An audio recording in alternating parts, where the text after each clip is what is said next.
5 tips to become the best salesperson that you can become. Are you a real estate agent or a realtor that wants to see more sales volume? Do you want to see more closings in your real estate practice? Then this video is for you. In this video, I'm going to give you 5 things that you can do and you can build on that's going to allow you to be a high producing salesperson. Stick around. Only a few more minutes. I'm going to show you exactly what you need to know.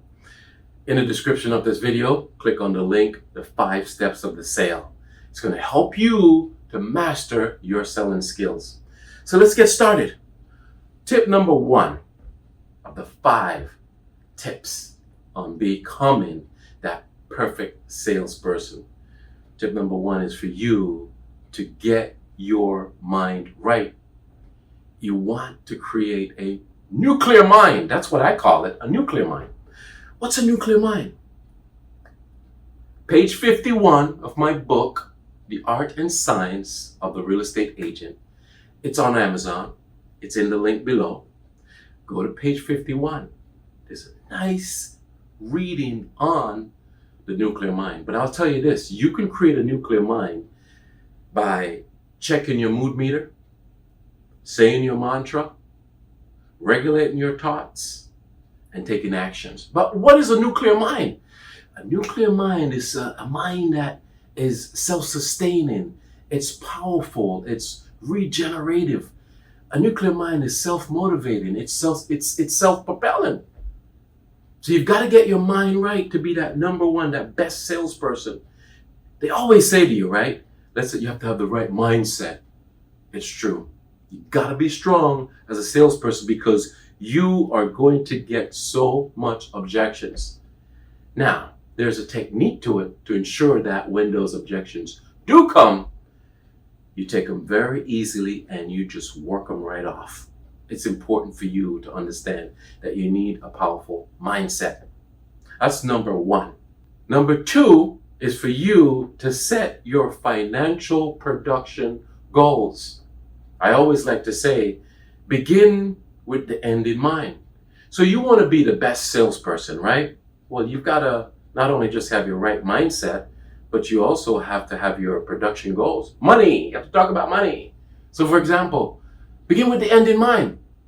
Here you are in this year. You're starting out the year. It's the beginning of the year, January. What's your financial goal? You want to be that best salesperson, right? What do you want to see when December 31st comes? How much in revenues? 100,000 take home? 200? 50,000? 1 million? It doesn't matter. You have to set those goals.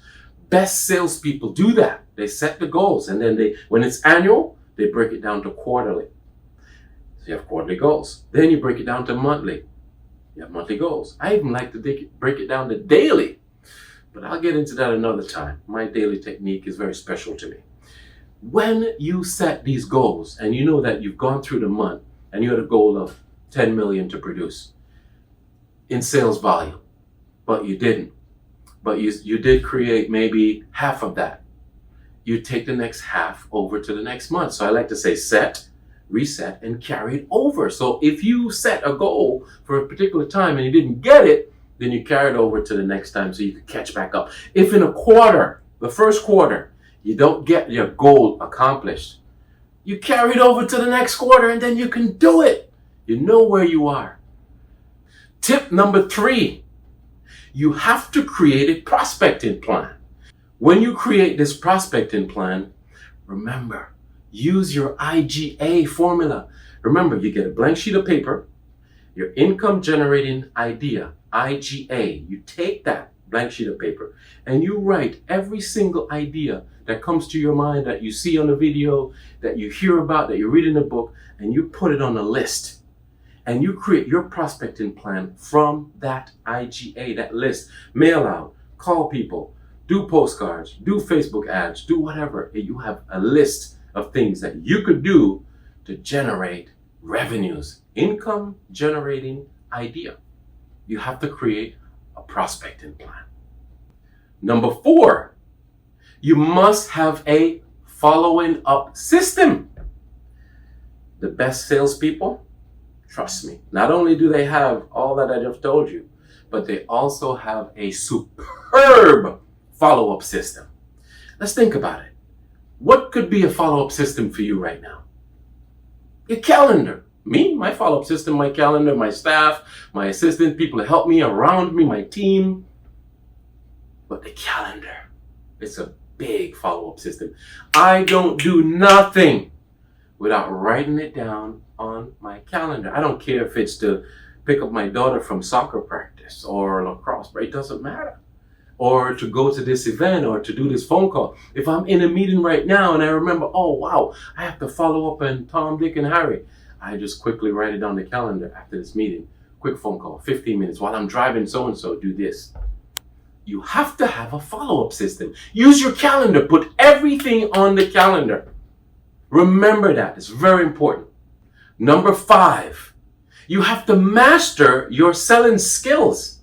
You want to be the best salesperson, correct? Well, if you do, not only do you have to have all the 4 things I just mentioned, but you must have superior selling skills. How do you develop and master your selling skills? How do you become comfortable in selling? How do you do that? In the description of this video, click on the link, the 5 steps of the sale.